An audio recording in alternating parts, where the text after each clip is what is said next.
Good morning to all my dear students. Today I am going to explain chapter number 6 of the subject English first of class 7. The name of the chapter is Jim Corbett.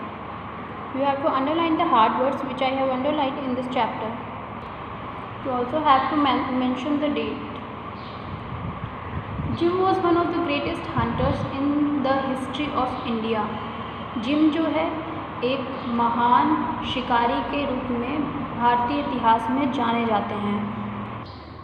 Shooting was not his favorite sport. He used to kill only ferocious animals like leopard, tigers, etc. और इनका जो favourite sport रहता है वो shooting नहीं रहता है, मतलब कि ये अपने मनोरंजन के लिए शिकार नहीं करते थे. ये सिर्फ खूंखार जानवरों का ही शिकार करते थे, जैसे कि leopard, tigers etcetera. Jim had a knack for hunting. He himself learn how to manage catapult. Then he learn archery and at the age of 8 he learn how to use an old broken gun. Jim जो रहते हैं उनको hunting के लिए इतना ज़्यादा मतलब उसके प्रति इतना लगाव रहता है कि ये खुद से ही, कैटरपिलर का मतलब होता है गुलेल, वो गुलेल खुद से ही चलाना सीखते हैं. उसके बाद वो आर्चरी सीखते हैं और 8 साल की उम्र में उन्होंने एक टूटे हुए बंदूक से निशाना लगाना भी सीखा.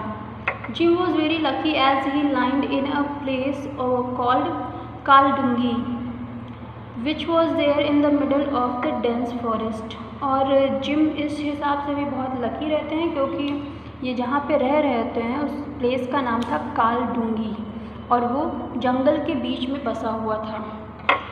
इन the surrounding of his house there were 2 channels. A large number of animals went there to quench their thirst. और इनके घर के आसपास 2 नहरें थीं, या फिर नहर कह सकते हैं हम. इनके घर के पास 2 नहरें थे जहाँ पे कि जानवर अपने प्यास बुझाने के लिए आया करते थे. It was the place where Jim had learn his lesson of shooting. और वही वो जगह थी जहाँ पे जिम ने अपने शिकार करने, निशानेबाजी का पार्ट सीखा, यानी कि निशाने लगाना सीखा. In the beginning, he found the tracks very confusing. The tracks of Sambar and Bull were quite similar to each other.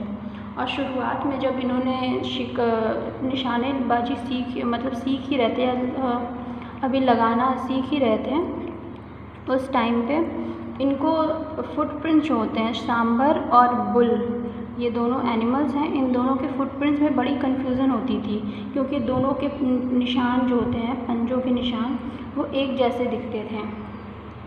He also failed to spot the tracks of animals like wild dog, leopard etcetera. और इसके अलावा वो जंगली कुत्तों और leopard के पैर के निशानों में भी कंफ्यूज हो जाते थे, उनको भी वो नहीं पहचान पाते थे. He watched each and every animal very carefully and deeply. By this he became expert to identify the tracks. और फिर वो क्या करते थे, अब वो क्योंकि उन्हें पहचानना था जानवरों को, उनके पैरों के निशानों को, जिससे कि उन्हें निशाना लगाने में, शिकार करने में आसानी हो, तो वो सभी जानवरों को बड़े ही गौर से और ध्यानपूर्वक देखते थे और जिससे कि धीरे धीरे वो जानवरों के निशानों को पहचानने में माहिर हो जाते हैं. He could even make out from the tracks of a snake if the snake was poisonous or not. और आगे चल कर के आपको पता है क्या होता है, ये यहाँ तक कि जानवरों के जो उनके चलने के जो ट्रैक होते थे उनको देख करके वो बता सकते थे कि वो जहाँ पे जानवर नहीं, सांप है, सांप के चलने के ट्रैक को देख करके ये बता सकते थे कि वो सांप जहरीला है या नहीं. At night he used to stay in the jungle to learn the voice of different animals. और रात में ये जंगलों में ही ठहरा करते थे जिससे कि ये जानवरों की आवाज़ों को भी अच्छे से पहचान सके. Soon he became expert to recognize the calls of each animal. और जल्द ही ये प्रत्येक जानवर की आवाज़ को पहचानने लग जाते हैं. He also learned that each animal give calls for various purposes. और ये भी सीख जाते हैं कि प्रत्येक जानवर जो होते हैं वो अलग अलग कारणों से अलग अलग तरह की आवाज़ निकालते हैं. The call that mother deer gave to her young ones was different from her call to warn the heard that a tiger is coming close to attack them. वो बताते थे कि एक माँ जो रहती हिरनी, वो अपने बच्चों को बुलाने के लिए अलग तरह का आवाज़ देती है और अपने बच्चों को शेर के या चीते के झुंड से आगाह करने के लिए जो आवाज़ देती है वो अलग होती थी. Gym walked bear foot in the forest. Gym जो है वो नंगे पैर जंगल में घूमा करते थे. He trained himself to climb trees to save himself from the ferocious animals. वो नंगे पैर तो जंगलों में घूमते ही थे, इसके अलावा वो खुद को पेड़ पे चढ़ने के लिए ट्रेन भी करते थे और जो खूंखार जानवर हैं उनसे बचाने के लिए भी खुद को ट्रेन करते थे. He learn to mimic the walls of animals and birds. ये बाय मिस्टेक यहाँ वॉल्स लिखा हुआ है, इट शुड बी वॉइस. और वो अपने आप को जानवरों और पक्षियों की आवाज़ें निकालना भी सीखते हैं अपने आप में. Jim was very scared of the dark. Jim को अंधेरे से बहुत डर लगता था. His brother taught to overcome his fear. His brother left him in the forest. तो उनके जो भाई रहते हैं जिम के, वो उन्हें उनके इस डर से बाहर निकालने में मदद करते हैं. वो उन्हें रात में जंगल में छोड़ दिया करते थे. Jim sat trembling there with fear but spending the whole night in the forest removed his fear. लेकिन तो फिर जब उनके भाई उन्हें जंगल में छोड़ दिया करते थे तो जिम वहाँ बैठे बैठे काँप रहे होते थे, लेकिन फिर भी वो पूरी रात जंगल में बिताते थे और इस तरीके से उनका डर जो रहता है वो ख़त्म हो जाता है. Now he started spending his whole night in the jungle. और अब वो जंगल में पूरी रात बिताना शुरू कर देते हैं. He would lit fire with dry twigs and lie down beside it. In the morning he would wander around the jungle. वो जंगल में जब रात में ठहरा करते थे तो वहाँ पे जो आसपास में सूखी झाड़ियाँ रहती थी उनसे आग जला लिया करते थे और फिर उसी के पास लेट जाया करते थे. सुबह जब वो उठते थे तो वो जंगल में घूमा करते थे. Gym had a pet dog named Bruno. When he was 4 month old puppy he didn't want to keep him, but seeing the love of the dog he decided to keep him. Gym के पास एक पालतू कुत्ता था जो कि जिसका नाम Bruno था. वो जब 4 महीने का बच्चा रहता है तो जिम जो रहते हैं वो उसे अपने पास नहीं रखना चाहते थे, लेकिन उसके अपने प्रति प्यार को देख करके वो डिसाइड करते हैं कि वो अपने साथ ही रखेंगे ब्रूनो को. He took him wherever he went and gave him a warm water bath and some milk to drink. और अब जिम जो रहते हैं वो उस कुत्ते के बच्चे को हमेशा अपने साथ रखते थे. जहाँ कहीं भी वो जाएं उसे गर्म पानी से नहलाया करते थे और दूध पीने के लिए दिया करते थे. Bruno was friendly and helping hand to Jim. Bruno जो था वो मित्रवत रहता था जिम के साथ और उनकी मदद भी करता था. One day they were walking back home when Bruno saw a big troop of langurs. Bruno dashed on them. Jim whistled to call Bruno back, but the dog did not listen to his whistle. He chased the langurs, his tail stuck between his legs. A huge leopard was running after him. एक दिन जब वो लोग घर वापस आ रहे थे तो ब्रूनो एक लंगूरों का झुंड देखता है और ब्रूनो जो रहता है उनके पीछे दौड़ने लगता है. जिम जो रहता है वो विसल करते हैं यानी कि सीटी बजाते हैं कि ब्रूनो वापस आ जाए, लेकिन वो ब्रूनो नहीं सुनता है.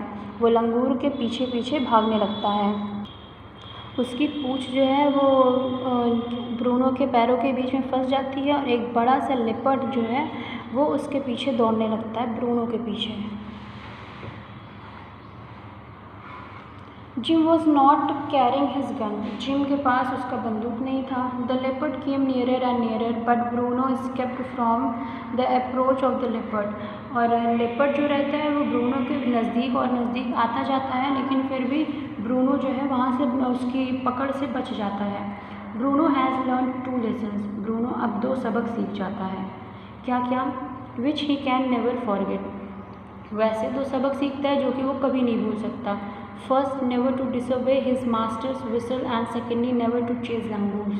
तो पहली बात तो वो ये सीखता है कि कभी भी अपने मालिक की विसिल को अनसुना नहीं करना है, और दूसरी बात ये कि कभी भी लंगूरों का पीछा नहीं करना है। He also learned that when langur gave a loud cry, it means a leopard was nearby. और वो एक चीज़ और सीखता है जो कि बहुत इम्पॉर्टेंट होता है कि जब लंगूर बहुत ज़ोर से चिल्लाते हैं तो इसका मतलब ये होता है कि लेपर्ड कहीं आसपास है। After that day Bruno always obeyed his master. उस दिन के बाद से ब्रूनो हमेशा ही अपने मालिक की बात मानता था। Bruno died at the age of 13। His grave can be seen in Corbett National Park at Kaladhungi. Bruno जो है वो 13 साल की उम्र में मर जाता है और उसकी जो कब्र है वो आज भी कालदुंगी कॉर्बेट नेशनल पार्क में देखा जा सकता है। मैं आपको बता दूं कि जिम कॉर्बेट नेशनल पार्क जो है वो इंडिया में फर्स्ट नेशनल पार्क था जो कि इस्टेब्लिश किया गया था, और वो इन्हीं के नाम पे उसका नाम जिम कॉर्बेट रखा गया। So this was the chapter. Now we will do the exercise of this chapter. A. Take the correct answer. Number 1. Jim was a wonderful hunter.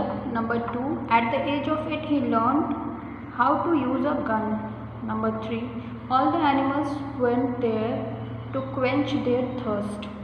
Number 4. At night he used to stay in the forest to learn the voices of various animals.